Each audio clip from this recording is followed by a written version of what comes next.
Oke, kita mulai Kul Mandarin.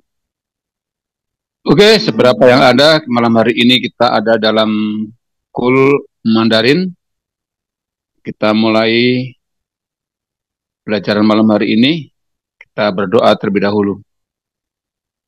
Tuhan Yesus, Engkau yang sungguh baik dan sangat baik, teramat baik bagi kami.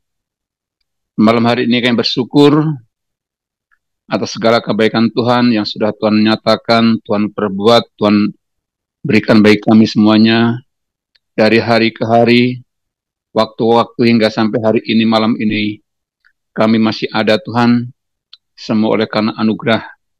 Oleh sebab itu, malam hari ini kamu bernyanyi, kamu bermazmur bagi namamu, pimpin kami dalam Kul Mandarin ini dari awal pertengahan hingga akhir, berkati teman-teman kami yang belum bergabung, yang belum sempat, mungkin mereka dalam setiap aktivitas mereka, mungkin mereka masih dalam kesibukan mereka, kiranya Tuhan memberkati mereka, menyertai mereka semuanya.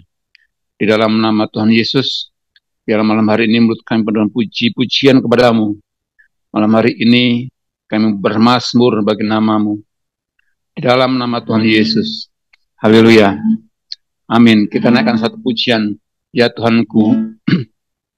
Ya Tuhanku. Aku hendak bermazmur bagimu. Selama aku hidup. Ya Allahku, aku hendak bernyanyi bagimu selagi ku ada. Inilah yang ku renungkan setiap waktu. Nyanyian, pujian, dan pengagungan kepadamu.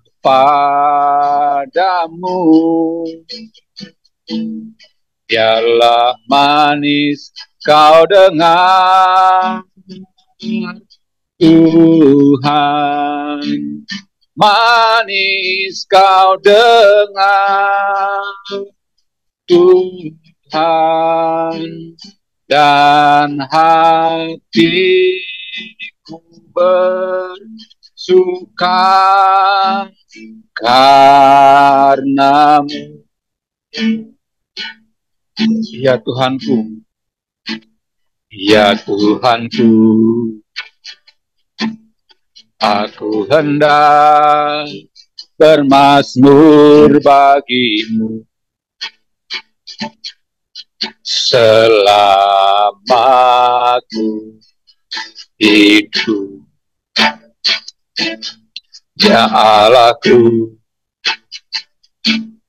aku hendak bernyanyi bagimu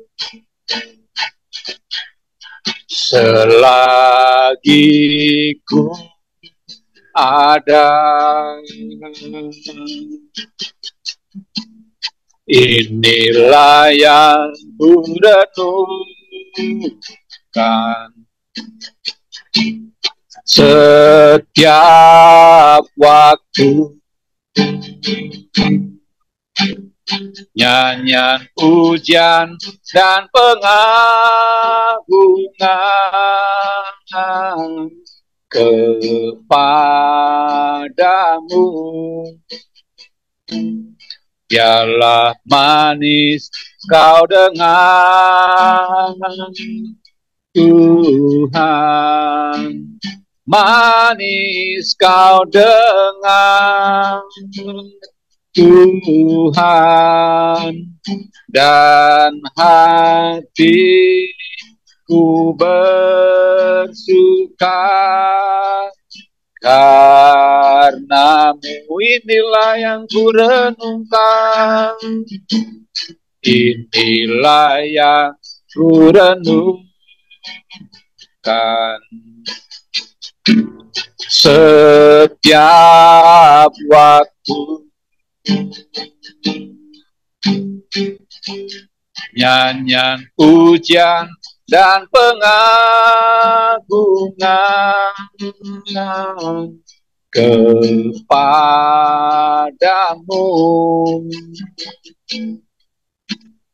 Biarlah manis kau dengar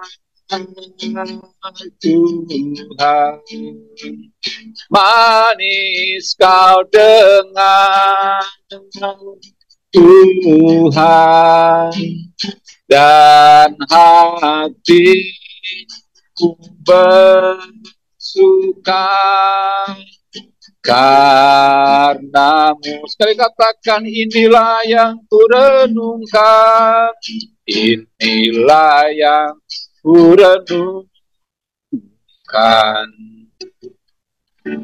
setiap waktu.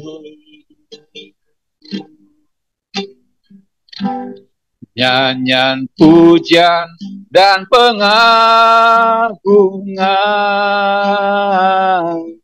kepadamu. Biarlah manis kau dengar Tuhan, manis kau dengar Tuhan, dan hatiku bersuka karenamu, dan hatiku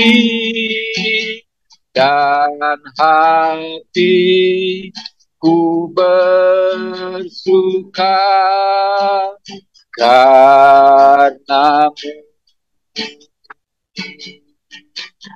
dan hatiku bersuka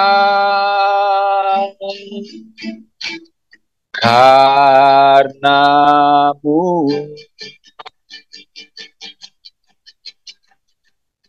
Oh, haleluya. Ku bersuka karenamu Tuhan, ku bersuka di dalam-Mu, oh Yesus. Ku mau memuji-Mu, ku mau sembah-Mu, ku mau tinggikan nama-Mu Tuhan, dan ku mau bersyukur kepadamu Yesus. Haleluya.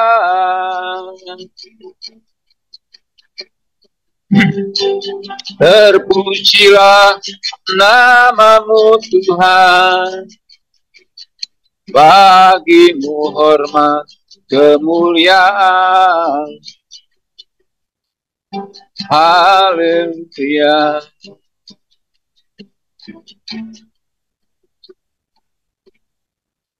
Terima kasih Yesus. Haleluya.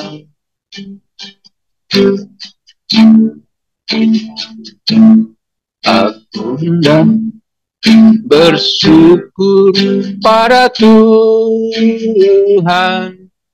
karena keapikannya, dan bermazmur bagi nama Tuhan yang maha tinggi.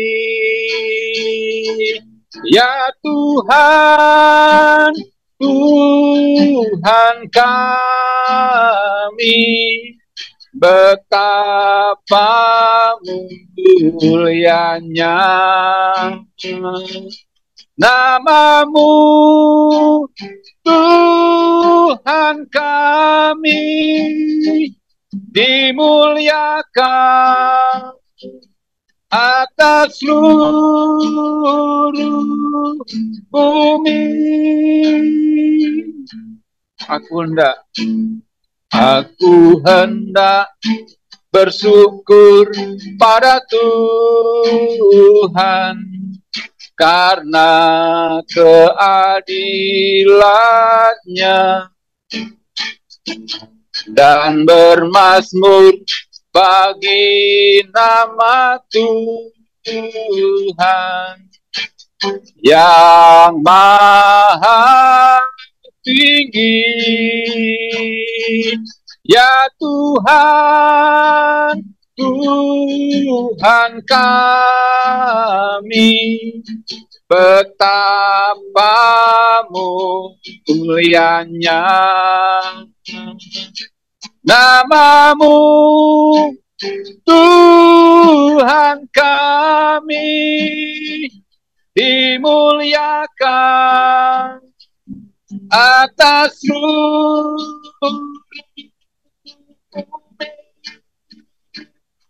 Ya Tuhan, Tuhan kami, betapa mulianya namamu, Tuhan kami, dimuliakan atas seluruh bumi, dimuliakan atas seluruh bumi, dimuliakan atas seluruh bumi. Haleluya, berikan sorak-sorai bagi Tuhan. Haleluya, Kau yang dimuliakan, Kau yang diagungkan, Yesus Tuhan. Ku mau bersyukur, ku mau memuji, ku mau bermazmur. Haleluya.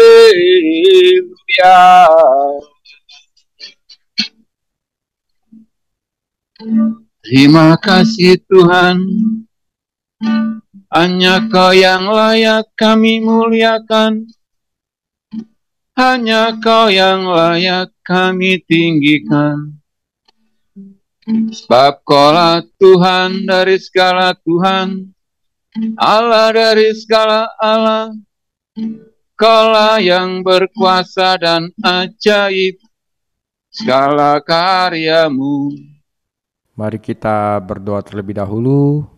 Tuhan Yesus, terima kasih kami dapat sampai pada pembelajaran tentang Yusuf. Di sini juga banyak begitu firman-firman-Mu yang penting yang dapat menuntun dalam kehidupan kami. Bukalah hati kami, bukalah mata hati kami agar kami dapat mengerti sehingga berguna bagi kehidupan kami dan juga bagi jemaat-jemaat-Mu. Terima kasih Tuhan Yesus, dalam nama-Mu kami berdoa. Amin. Saudara, kita sudah sampai Yusuf, ya, anak Yakub, ya. Nah, untuk pertama saya judulnya adalah The Coat of Many Color, jubah berwarna-warni. Setelah itu saya akan potong Yehuda dan Tamar. Setelah itu hikmat Yusuf di Mesir, dan terakhir adalah pemeliharaan Tuhan atas keluarga dari Yakub, ya, oleh Yusuf. Ya, ini adalah timeline-nya. Oke, pendahuluan. Sekarang saya ingin membahas kisah Yusuf. Tapi sebelumnya saya ingin membandingkan Yakub dan Yusuf. Yakub dan Yusuf dalam kitab Kejadian dibandingkan. Keduanya adalah karakter yang sangat berbeda, tetapi memiliki kehidupan yang mirip. Misalnya dalam kisah Yakub dan Yusuf, Anda akan melihat supremasi sang adik. Yakub adalah adik, Esau adalah kakak. Yakub adalah yang tertinggi. Yusuf adalah adik, semua kakaknya semuanya korup, Yusuf adalah pemenang. Jadi ada supremasi sang adik. Dalam kisah Yakub dan Yusuf, Anda melihat pertikaian dan tipu daya dalam keluarga. Pada dasarnya, favoritisme orang tua mengarah pada persaingan antara keluarga. Apakah Yakub lebih menyukai Yusuf daripada anak-anak lainnya? Apakah ingat jubah berwarna-warni? Jadi Yakub lebih menyayanginya, dan kapanpun Anda memiliki sikap pilih kasih orang tua, itu akan mengarah pada pertikaian saudara kandung. Dalam kedua kasus, yang lebih muda merupakan yang istimewa yang dipisahkan dari keluarganya selama 20 tahun. Yakub dipisahkan dari keluarganya di Haran, Yusuf dipisahkan dari keluarganya di Mesir. Jadi cenderung orang yang dipilih Tuhan itu cenderung dipisahkan, saudara ya. Cenderung diisolasi. Tapi kemudian Yusuf dan Yakub makmur di negeri asing. Yusuf akan datang sehingga ia berada di tempat di bawah Firaun. Yakub mendapatkan semua kekayaannya dari Laban. Jadi mereka berdua makmur di negeri asing. Aisyah Racing.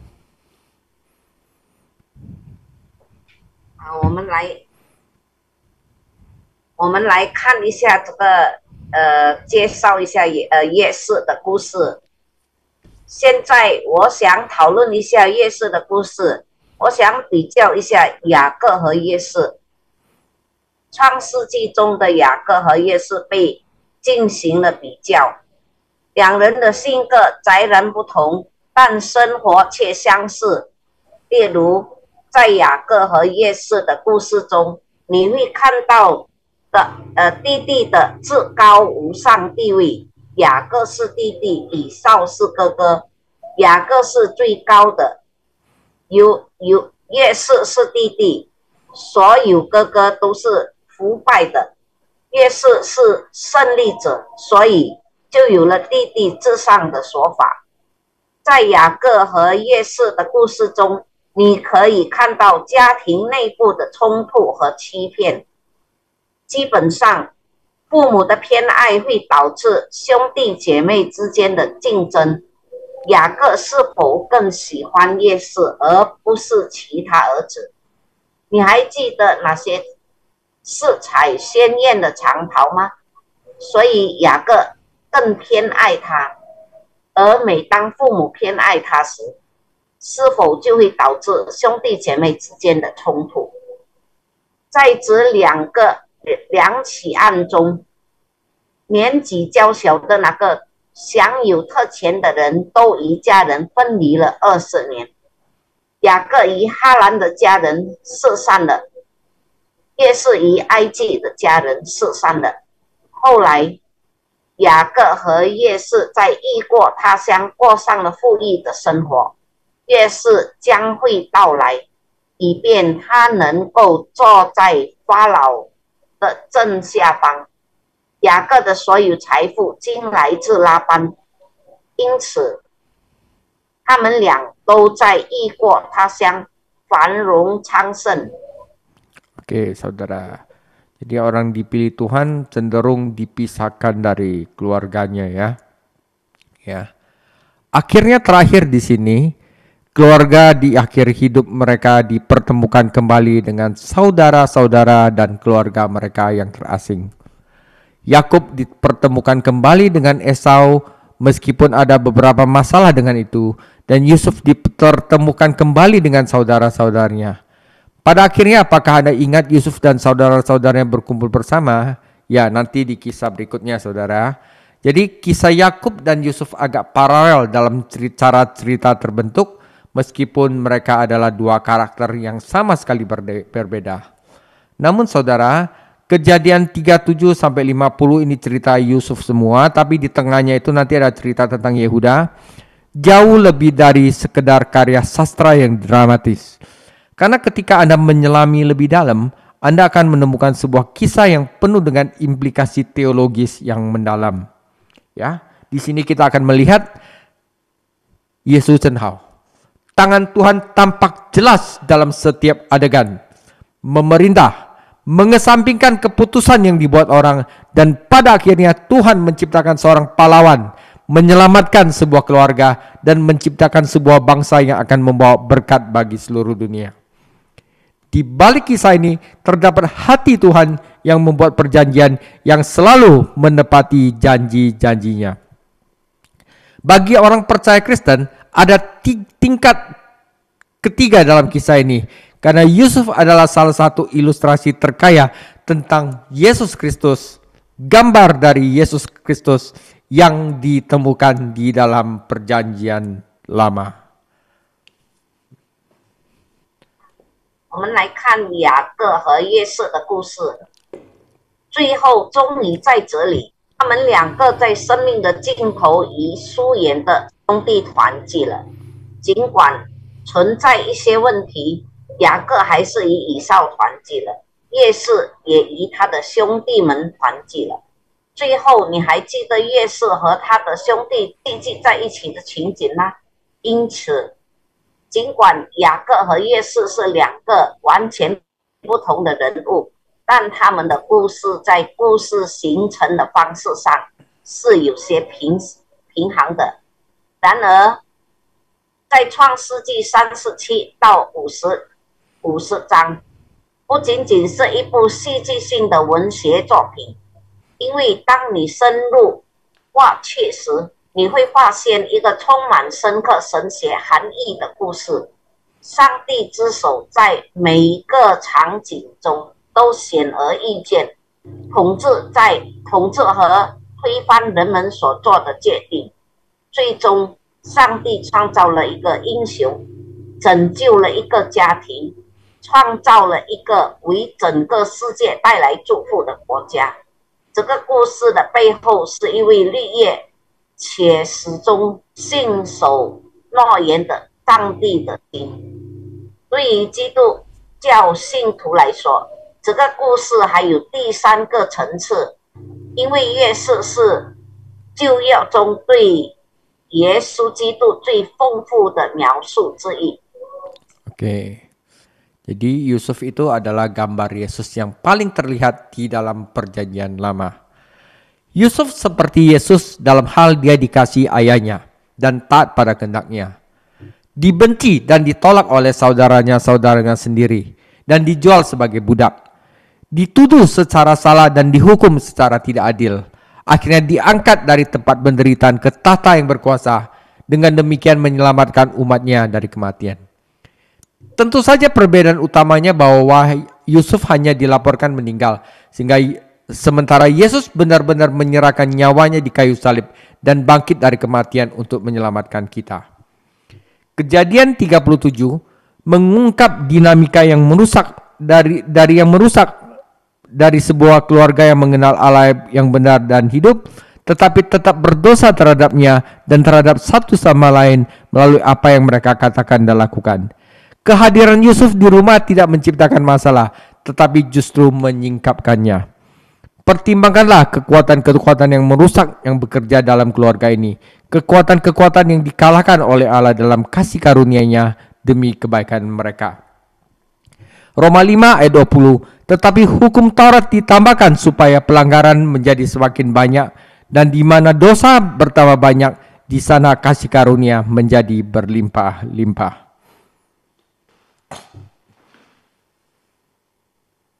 耶稣是耶稣基督的化身，耶稣像耶稣一样深受父亲爱戴，并顺从父亲的意愿，被自己的兄弟憎恨和击绝，并被卖为奴隶，遭受诬告、陷害和不公正定罪，最终从苦难之地被提升到权力的宝座上，从而拯救他的人民免于死亡。当然，主要区别在于记载约瑟只是死了，而耶稣基督实际上在十字架上献出了生命，并且从死里复活来拯救我们。在创世纪37揭示了一个家庭的毁灭性动态，这个家庭和知道真事而活着的上帝，但仍然通过他们的言行对他和彼此犯下罪行。夜市出现在直锁房子里，并没有制造问题，反而暴露了问题。考虑一下这个家庭中存在的破坏性力量，这些力量都被上帝以他的仁慈祭拜，以造福他们。在罗马书5章20节，但律法本是外天的，叫过犯显多，罪在哪里显多，恩典就更显多了。Oke, saudara, mari kita baca firman Tuhan Kejadian 37 ayat 3 sampai 10. Israel lebih mengasihi Yusuf dari semua anaknya yang lain, sebab Yusuf itulah anak yang lahir pada masa tuanya, dan ia menyuruh membuat jubah yang maha indah bagi dia. Setelah dilihat oleh saudara-saudaranya bahwa ayahnya lebih mengasihi Yusuf dari semua saudaranya, maka bencilah mereka itu kepadanya dan tidak mau menyapanya dengan ramah. Pada suatu kali bermimpilah Yusuf, lalu mimpinya itu diceritakan kepada saudara-saudaranya, sebab itulah mereka lebih benci lagi kepadanya. Karena katanya kepada mereka, coba dengarkan mimpi yang kumimpikan ini.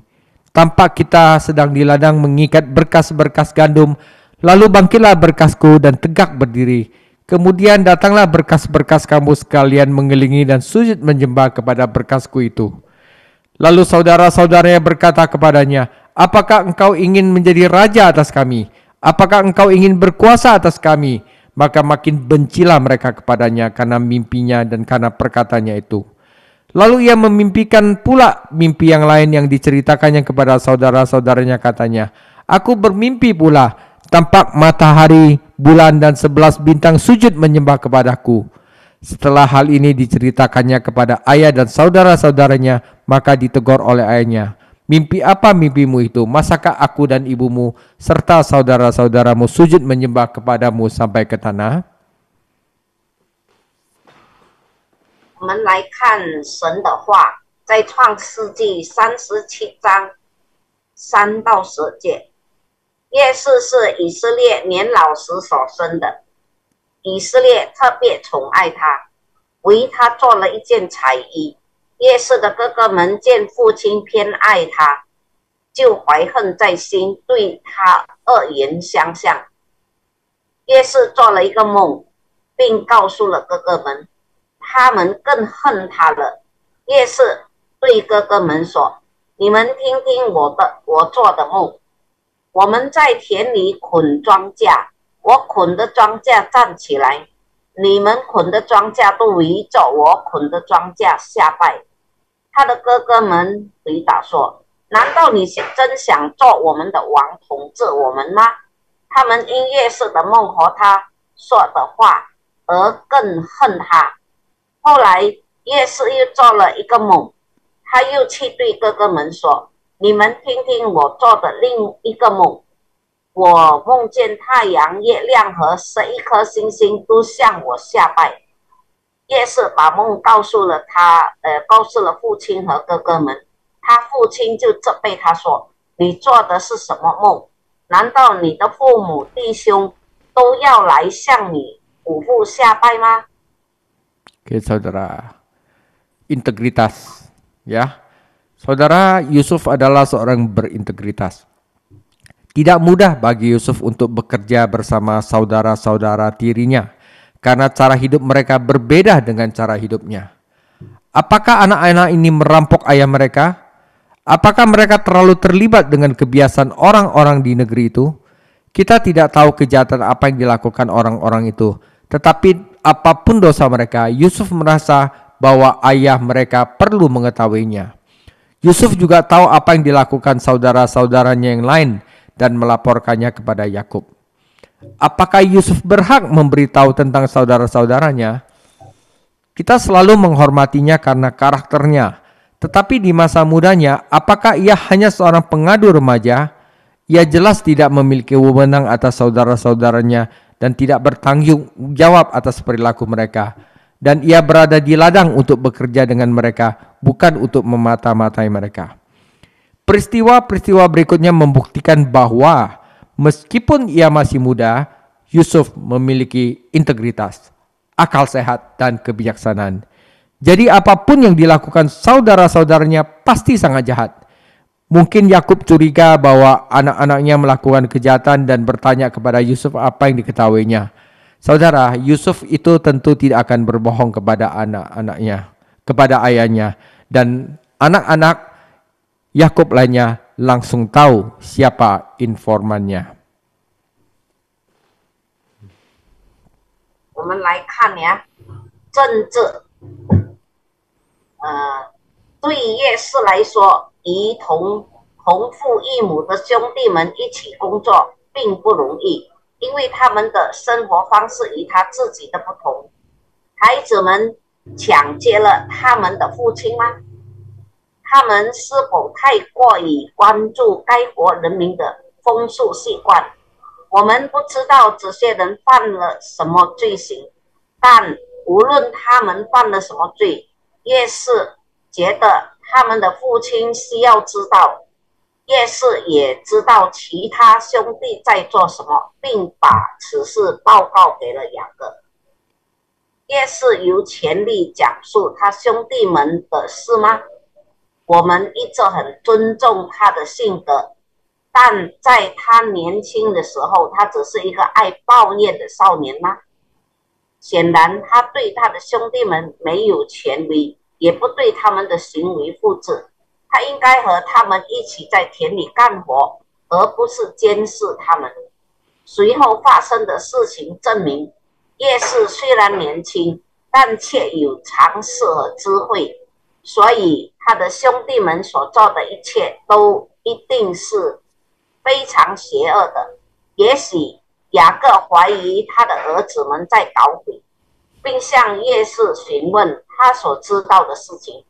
这个男孩当然不会对他父亲撒谎，而且这些人立刻就知道了告密子是谁。 Oke, saudara. Jadi biasalah orang yang mempunyai integritas itu orang beda sendiri, udah pasti dibenci oleh saudara-saudaranya atau dibenci oleh masyarakat di sampingnya, ya. Nah, sekarang jubah berwarna-warni. Setelah mengalami akibat yang menyedihkan dari pilih kasih di rumah kecilnya dan selama bertahun-tahun dengan Laban, Yakub harusnya sudah mengerti. Yakub seharusnya lebih bijaksana, ya, dengan memfavoritkan Yusuf dan memanjakannya. Namun hati bicara berbeda. Yusuf adalah putra dari istri kesayangannya Rahel, dan hati manusia kadang-kadang mempermainkan pikiran dan membuat orang melakukan hal-hal aneh. Kita tidak dapat memastikan seperti apa sebenarnya jubah yang berwarna-warni yang terkenal itu, meskipun jubah yang berhias indah merupakan terjemahan yang paling tepat. Selain ayat 23 dan 32, satu-satunya kata Ibrani itu tentang jubah itu ditemukan di Perjanjian Lama, yaitu di 2 Samuel 13 ayat 18, yang menggambarkan pakaian putri seorang raja. Jubah Yusuf panjangnya sampai ke mata kaki dan berlengan panjang. Itu adalah pakaian mewah seorang penguasa dan bukan apa yang dibutuhkan oleh seorang gembala yang berpakaian rapi di padang. Namun, Yakub memikirkan sesuatu yang lebih penting dari mode karena ia memberikan mantel khusus ini kepada Yusuf. Mungkin itu adalah caranya untuk memberitahu keluarga bahwa Yusuf telah dipilih menjadi ahli warisnya. Ruben telah kehilangan status anak sulungnya karena dosanya dengan Bilha, dan putra berikutnya Simeon telah terlibat dengan Lewi dalam pembantaian orang-orang Sikem.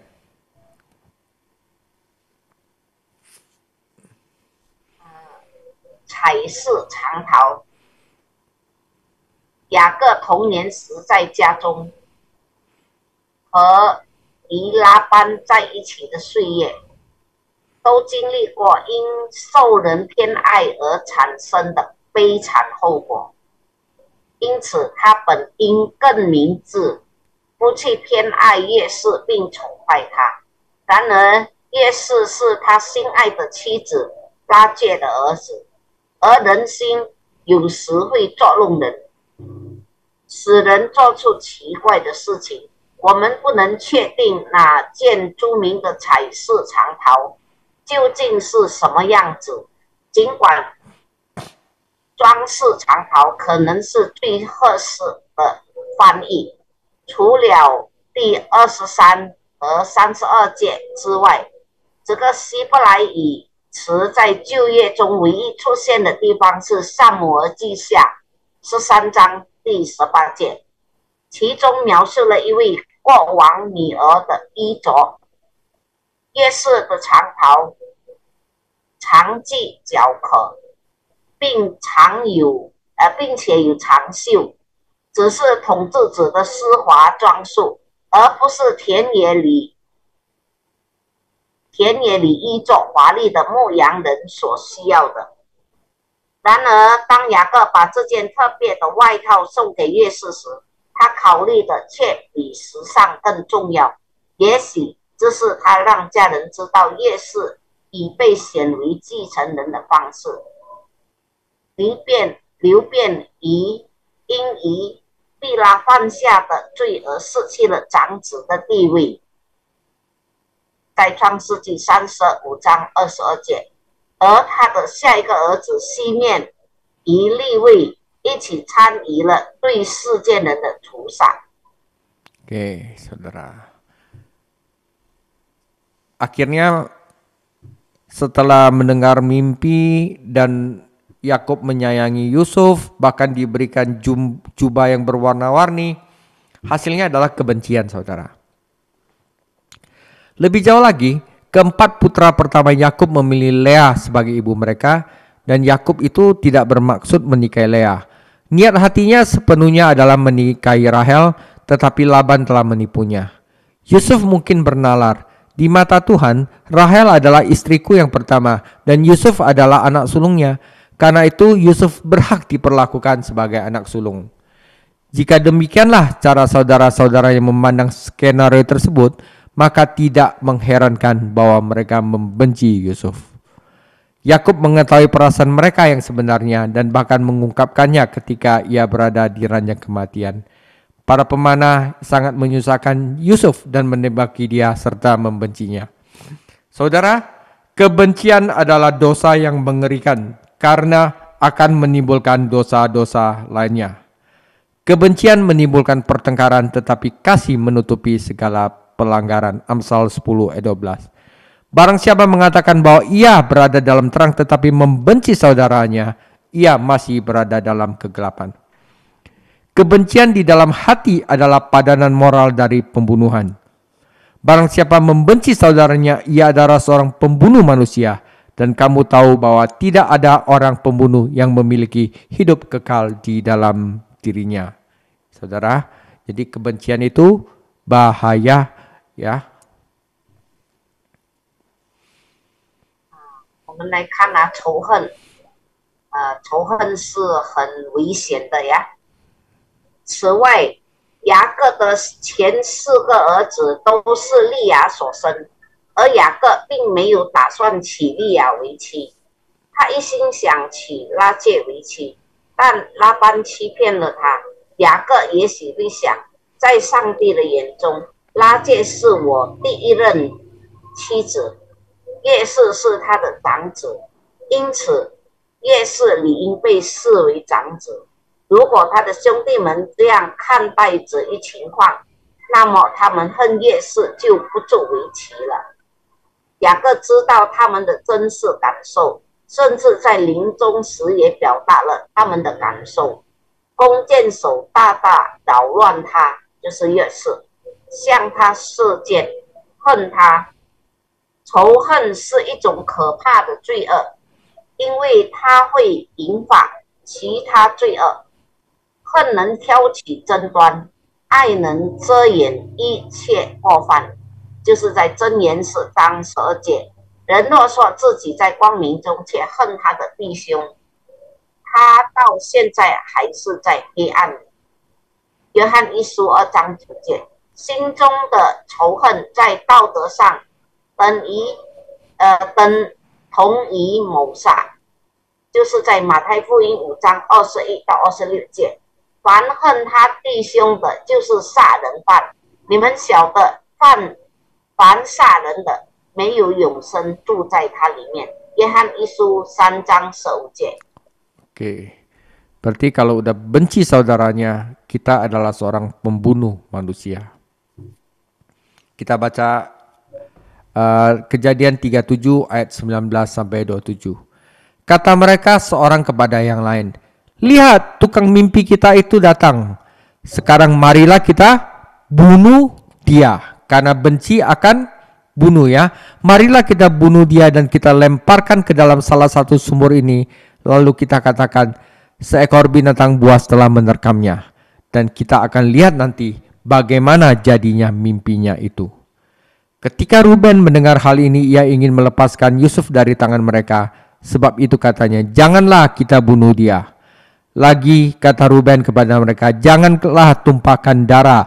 Lemparkanlah dia ke dalam sumur yang ada di padang gurun ini. Tetapi janganlah apa-apakan dia. Maksudnya hendak melepaskan Yusuf dari tangan mereka dan membawanya kembali kepada ayahnya. Baru saja Yusuf sampai kepada saudara-saudaranya, mereka pun menanggalkan jubah Yusuf, jubah maha indah yang dipakainya itu, dan mereka membawa dia, melemparkan dia ke dalam sumur. Sumur itu kosong, tidak berair. Kemudian duduklah mereka untuk makan. Ketika mereka mengangkat muka, kelihatanlah kepada mereka suatu kafilah orang Ismail datang dari Gilead dengan untanya yang membawa damar, balsam, dan damar ladam dalam perjalanannya mengangkut barang-barang itu ke Mesir. Lalu kata Yehuda kepada saudara-saudaranya itu, apa untungnya kalau kita membunuh adik kita itu dan menyembunyikan darahnya? Marilah kita jual dia kepada orang Ismail ini, tetapi janganlah kita apa-apakan dia, karena ia saudara kita, darah daging kita. Dan saudara-saudaranya mendengarkan perkataannya itu. 我们来看神的话，创世纪37章19到27节。他们彼此商量说：“看，做梦的来了，来吧，我们杀了他，把他扔在井里，就说有野兽把他吃掉了，看他的梦怎么样实现。”刘辩听后想救约瑟的生命，就说：“我们不要害他的生命。”他又说：“不要杀人流血，把他扔在这口井吧，不要下手害他。”刘辩想救约瑟，把他交回给父亲。这时候约瑟来了，他们就脱去他身上的彩衣，把他扔在井里。当时那口井是干的，没有水。他们坐下来吃饭的时候，看见一对从基列来的以色玛利商人，用骆驼活做香料、乳香、没药去埃及。犹大对他的众弟兄说：“我们杀死弟弟，掩盖罪行有什么益处呢？不如把他卖给以色玛利人，不要下手害他。他毕竟是我们的弟弟，我们的骨肉啊。”其他弟兄都赞成他的意见。 Oke, saudara. Iri hati. Rasa iri hati menimbulkan rasa sakit batin ketika kita melihat orang lain berhasil. Dan kedengkian menghasilkan kepuasan batin ketika kita melihat orang lain gagal. Rasa iri hati dan kedengkian biasanya menimbulkan fitnah dan kritik yang tidak beralasan. Dan ketika kedua dosa ini bersembunyi di balik tabir semangat keagamaan dan pembenaran diri, racun yang dihasilkan bahkan lebih mematikan. Haruskah Yusuf menceritakan mimpinya kepada keluarganya? Atau apakah ini hanya bukti lain dari ketidakdewasaannya sebagai seorang remaja?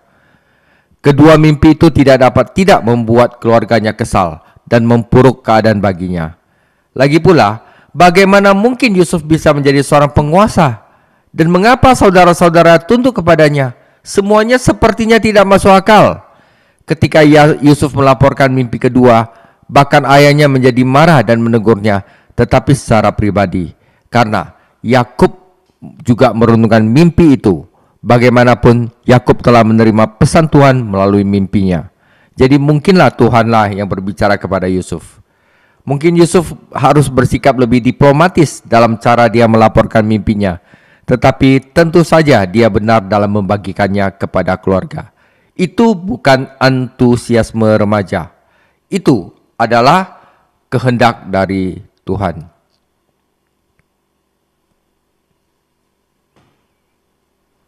来看嫉妒。当我们看到别人成功时，嫉妒会引起内心的痛苦；而当我们看到别人失败时，嫉妒会引起内心的满足。妒忌与嫉妒常常会引发诽谤和无端的批评，而当这两种罪恶藏在宗教狂热和自以为是的面纱后面时，所产生的毒害就更加致命。越是应该告诉他的家人他的梦想吗？或者这只是他作为一个青少年不成熟的进一步证据？这两个梦都让他的家人感到不安，并使他的情况变得更糟。越是怎么样才能成为统治者？他的兄弟们又为什么要服从他呢？这一切都没有意义。当越是讲述第二个梦时，就连他的父亲也生气了，并责备他。但雅各却暗自思考这个梦，毕竟雅各已经通过梦境收到了来自上帝的信息，就是在创世纪28章12节、31章1到13节。所以很可能是上帝对约瑟说话了。也许约瑟讲述自己的梦境的方式更加圆滑，但他与家人分享这个梦境的做法肯定是正确的。这不是青少年的热情，而是上帝的旨意。Ya. Saudara, kita lihat tentang mimpi. Seandainya saudara-saudaranya memperhatikan kedua mimpi ini, mereka mungkin lebih siap menghadapi apa yang terjadi pada mereka 20 tahun kemudian. Jika Yakub memahami makna mimpi ini, dia mungkin memiliki iman untuk percaya bahwa Yusuf masih hidup dan bahwa dia akan melihatnya lagi. Tentu saja karena kita mengetahui akhir ceritanya, mudah bagi kita untuk kritik. Apakah Tuhan berbicara kepada kita melalui mimpi saat ini? Atau apakah kita mendapatkan bimbingan hanya dari Roh Tuhan dengan menggunakan firman Tuhan saat kita berdoa dan mencari kehendak Tuhan?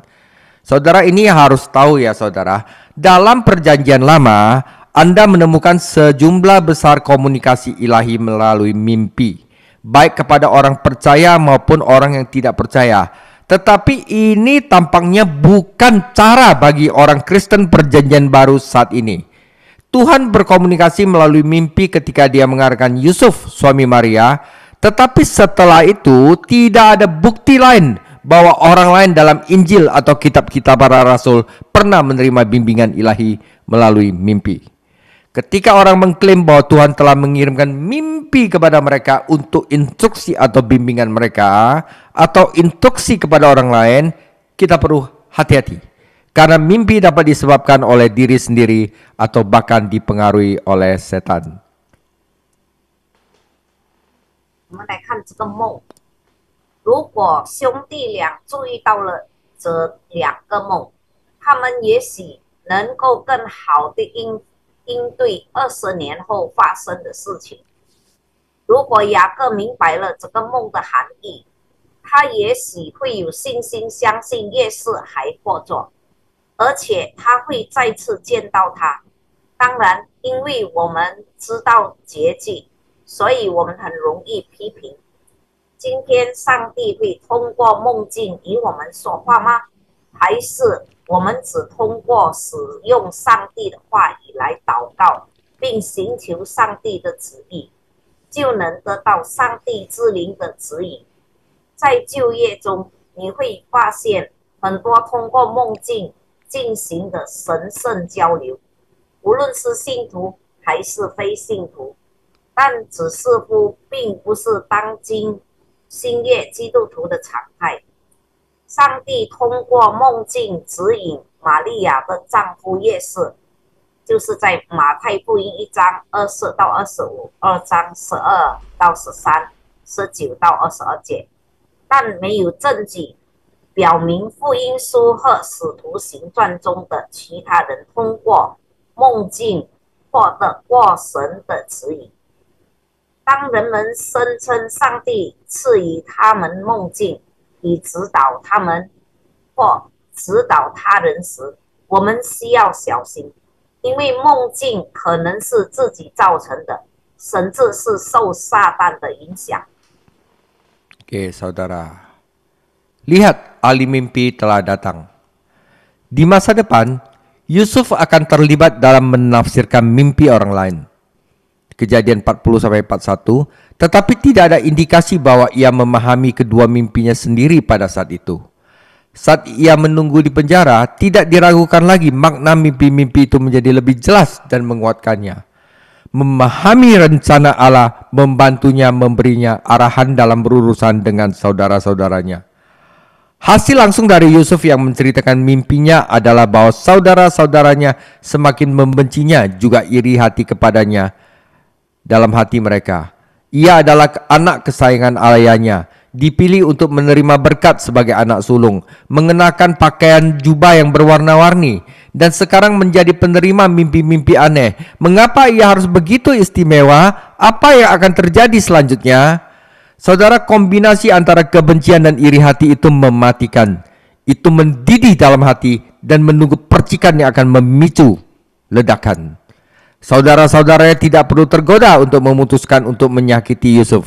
Yang mereka butuhkan hanyalah kesempatan, dan itu tidak lama lagi akan datang.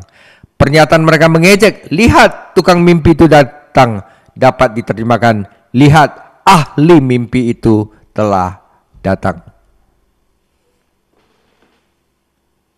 来看，梦想专家来了。将来越是会参与解读其他人的梦境，就是在创世纪40章、41章，但没有迹象表明他此时理解了自己的2个梦。当他在监狱中等待时，梦的含义无疑变得更加清晰，并增强了他的力量。诗篇105篇16到23节。理解上帝的计划，帮助他为如何与兄弟们相处指明了方向。越是说出自己的梦境后，他的哥哥们就更加恨他，心里也嫉妒他。他是父亲最宠爱的儿子，被选中接受长子的祝福，穿着特殊的衣服，现在却做奇怪的梦。为什么他必须这么特殊？接下来会发生什么？仇恨与嫉妒的结合是致命的，他内心的沸腾等待着引发爆炸的火花。他的兄弟们不需要受到诱惑就可以决定伤害约瑟，他们所需要的只是一个机会，而机会很快就会到来。他们嘲讽地说：“看哪，做梦的人来了。”可以翻译为“看哪，做梦的人来了。” Saudara, akhirnya setelah dendam, benci, iri hati, eksekusinya Yusuf dibuang. Ya, dalam situasi ini, mimpi-mimpi Yusuf membuatnya mendapat masalah. Tetapi 13 tahun kemudian, mimpi-mimpi orang lain akan menyelamatkannya dari masalah. Betapa tak terselidiki keputusan-keputusannya Allah, dan sungguh tak terselami jalan-jalannya. Saudara mana yang pertama kali menyarankan agar mereka membunuhnya? Bukan Ruben, karena nasihatnya adalah agar mereka melemparkan Yusuf ke dalam sumur yang kering. Ruben berencana untuk kembali dan menyelamatkan saudaranya. Tetapi bahkan jika ia berhasil, bagaimana ia dapat membawa Yusuf pulang? Yakub pasti akan mengetahui kebenaran tentang saudara-saudara lainnya, dan reaksinya akan menciptakan lebih banyak masalah dalam keluarga. Bahwa Ruben melindungi musuh Yusuf dari kematian adalah hal yang terpuji, terutama karena Ruben adalah anak sulung yang digantikan Yusuf. Siapa menutupi pelanggarannya tidak akan beruntung. Amsal 28 ayat 13 adalah hukum Allah yang tidak dapat berubah. Tetapi orang-orang masih dapat berpikir bahwa mereka dapat menentangnya dan terhindar dari konsekuensinya. Di antara anak-anak Yakub, satu dosa menyebabkan dosa lain karena orang-orang itu sengaja membuat bukti yang menipu ayah mereka agar berpikir bahwa Yusuf telah mati, dibunuh oleh binatang buas. 我们看夜市被流放，在这种情况下，夜市的梦想让他陷入了困境。但13年后，别人的梦想却使他摆脱了困境。他的判断何其难测，他的道路何其难测。在罗马书11章33节，哪个兄弟首先建议杀死他？刘辩却不这么认为，因为他的建议是将夜市扔进一口枯井。刘辩计划回去救他的弟弟，但即使他成功了，他又要怎样把夜市带回家呢？雅各肯定会发现关于他孩子的真相，他的反应会给家庭带来更多问题。刘辩保护夜市免于死亡是值得称赞的，尤其是因刘辩是由夜市取代的长子，在历代之上5章1节，遮掩自己过犯的必不亨通。箴言28章2节这么说。只是上帝不变的立法，但人们仍然认为他们可以违抗他并逃避后果。雅各的儿子们犯下了一个又一个的罪行，他们捏造证据，欺骗父亲，让父亲以为夜市已经死了，是被野兽杀死的。Oke, saudara. Kita lihat pembacaan Alkitab terakhir, Kejadian 37 ayat 28 sampai 36. Sejak Yusuf dibuang sampai Tuhan memelihara dia, memastikan dia sampai di tempat Potifar, ya. Ketika ada saudagar Midian lewat, Yusuf diangkat dari ke atas dari dalam sumur itu, kemudian dijual kepada orang Ismail itu dengan harga 20 shikal perak. Lalu Yusuf dibawa mereka ke Mesir.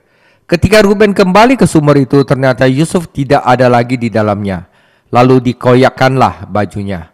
Dan kembalilah ia kepada saudara-saudaranya, katanya, "Anak itu tidak ada lagi, kemanakah aku ini?" Kemudian mereka mengambil jubah Yusuf dan menyembelih seekor kambing, lalu mencelupkan jubah itu ke dalam darahnya. Jubah maha indah itu mereka suruh antarkan kepada ayah mereka dengan pesan, "Ini kami dapati, silakan bawa periksa apakah jubah ini milik anak bapak atau tidak." Ketika Yakub memeriksa jubah itu, ia berkata, "Ini jubah anakku, binatang buas telah memakannya." Tentulah Yusuf telah diterkam. Dan Yakub mengoyakkan jubahnya, lalu mengenakan kain kabung pada pinggangnya, dan berkabunglah ia berhari-hari lamanya karena anaknya itu. Sekalian anaknya laki-laki dan perempuan berusaha menghiburkan dia, tetapi ia menolak dihiburkan serta katanya, "Tidak, aku akan berkabung sampai aku turun mendapatkan anakku ke dalam dunia orang mati." Demikianlah Yusuf ditangisi oleh ayahnya. Adapun Yusuf, ia dijual oleh orang Midian itu ke Mesir kepada Potifar, seorang pegawai istana Firaun, kepala pengawal raja. 我们来看这一点的经文，创世纪37章18到36节。于是那些米甸商人经过的时候，他们就把夜市从井里拉上来，以220克银子的价钱把它卖给了以色玛利人。这些商人把他带到埃及去了。刘辩回到井边，发现夜市不见了，就伤心地撕裂了身上的衣服，回到弟兄们那里说：“那少年不见了，我现在怎么办？”他们宰了一只公山羊，把血染在夜市的彩衣上，拿去给父亲说：“我们捡到这件衣服，你看看是不是你儿子的？”雅各认出那件彩衣，说：“这是我儿子的衣服，一定是野兽把它吃了。”夜市一定被撕碎了。雅各撕裂自己的衣服，束上麻布，回夜市哀伤了好几天。他的儿女都来安慰他，他却不肯接受他们的安慰，说：“我一定会凄凄惨惨地下到阴间，去我儿子那里。”夜市的父亲为他哀哭。那些米甸人把夜市带到埃及后，把他卖给了法老的内臣护卫长波提法。Oke, saudara. Kesedihan Yakub. Yakub tidak akan kesulitan mengenali jubah itu, dan ia tidak akan memiliki cara untuk menguji darahnya. Betapapun tragis dan berbahayanya penipuan ini, Yakub menuai apa yang telah ia tabur. Bertahun-tahun sebelumnya ia telah membunuh seekor anak kambing untuk menipu ayahnya, dan sekarang anak-anaknya sendiri mengikuti jejaknya. Mereka mengirim jubah berwarna-warni itu dan membawanya kepada ayah mereka. Karena tidak mau berhadapan langsung dengan ayah mereka, saudara-saudaranya mengirim seorang hamba kepada Yakub untuk menunjukkan kepadanya bukti dan memberitahukan kebohongan yang telah mereka buat. Ini adalah cara yang brutal untuk memperlakukan ayah mereka, tetapi memang belas kasihan orang fasik itu kejam. Amsal 12 ayat 10. Karena cenderung mengambil kesimpulan terburu-buru, Yakub menerima buktinya, mempercayai ceritanya, dan menyimpulkan bahwa Yusuf memang sudah meninggal. Ia sangat berduka dan 20 tahun kemudian masih berduka atas kematian Yusuf. Keluarganya mencoba menghiburnya, tetapi tidak berhasil. Putra kesayangannya sudah meninggal dan Yakub berpikir ia akan membawa kesedihannya ke liang lahat. 雅各的悲伤，雅各很容易就认出了这个特殊的长袍，但却无法检测谢意。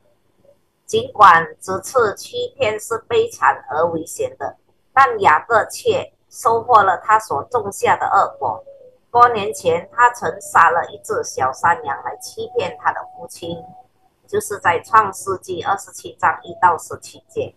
现在他的儿子们也步他的后尘，他们派人去取那件彩色的长袍，带给他们的父亲。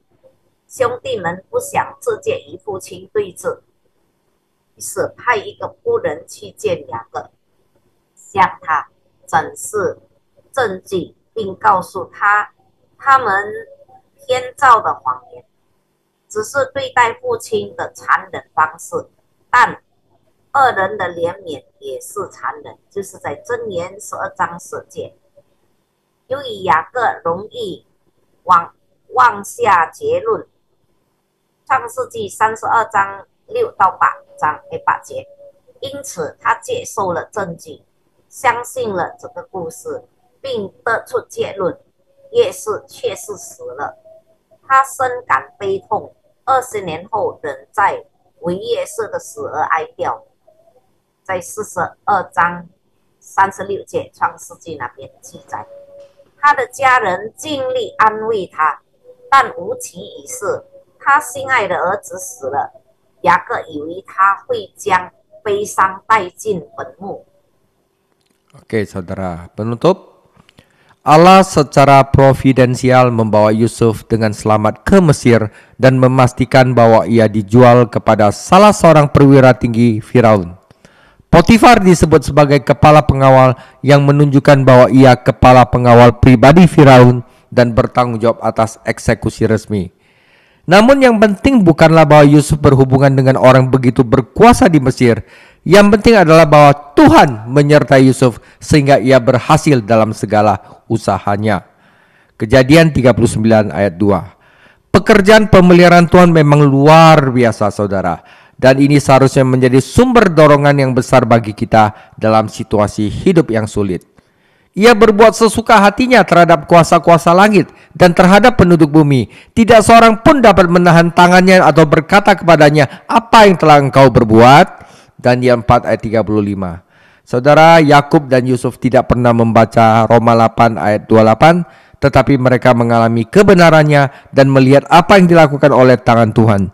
Saudara, jika janji-janji itu berhasil bagi mereka, maka janji-janji itu akan berhasil bagi kita hari ini. Karena Tuhan dan firman-Nya tidak akan berubah. Terima kasih. 这个就是结束。上帝保佑，让约瑟安全地抵达埃及，并确保他被卖给法老的一位高级官员。波提法被称为护卫队长，表明他是法老的私人卫队队长，负责官方处戒。然而，重要的并不是约瑟与埃及如此有权势的人物有什么关系，重要的是耶和华与约瑟同在，他所做的尽都顺利，就是在创世纪39章第2节。上帝的天意之功是在令人惊看，这应该成为我们在困难的人生处境中极大的鼓励之言。他随心所欲地操控天上万物，操控地上的居民，无人能拦住他的手。或问他说：“你做了什么呢？”在但以理书4章35节。雅各和约瑟从未度过罗马书8章28节，但他们经历了他的真理，看到了上帝之手能做什么。如果这些承诺对他们有用，那么他们今天也会对我们有用，因为上帝和他的圣言永不会改变的。 Amin. Ya, saudara, demikianlah tentang Yusuf pada masa awal kecilnya sampai dia jual di Mesir, dan kita 2 minggu lagi akan belajar tentang Yuda dan Tamar, Yuta he Tamar. Oke, Tuhan Yesus memberkati. 慈爱的天父上帝，主耶稣，我们满心感谢赞美你的恩典。今天你仍然给我们机会来学习你的话语，主啊，我们感谢你的恩典，求你祝福今天在这里聚会的每一个弟兄姐妹。主啊，我们特别求你怜悯你的仆人张老师。主啊，他有一点感冒，主啊，你医治他，你大能的手医治他，借着他所吃喝的药，主啊，让他能够恢复正常健康。主啊，祝福他每一天的工作。主也求你祝福板砖还有这个把 Sony 还有把 Kelvin 还有把 Harry 他们一家人。主啊，还有Ibu Mega， 主还有其他。主虽然有的我们没有提到他们的名字，但是主你一样的祝福他们每一个你的儿女们，忠心来侍奉你的，忠心来听你话语的。主求你一样的祝福。主谢谢你这个短短的时间，我们再一次交托在你的手中，求你继续带领，请你继续祝福我们这个中文的小组。谢谢你主耶稣，我们这样的祷告感谢是奉主耶稣基督的圣的名求的，阿们。 Amin. Mari kita angkat tangan. Semoga Tuhan Yesus, Tuhan Raja Damai, menguduskan kita sepenuhnya sehingga tubuh jiwa roh kita terpelihara sempurna sampai kedatangannya yang kedua kali, dan kasih karunia Tuhan Yesus selalu menyertai kita sekarang sampai selama-lamanya.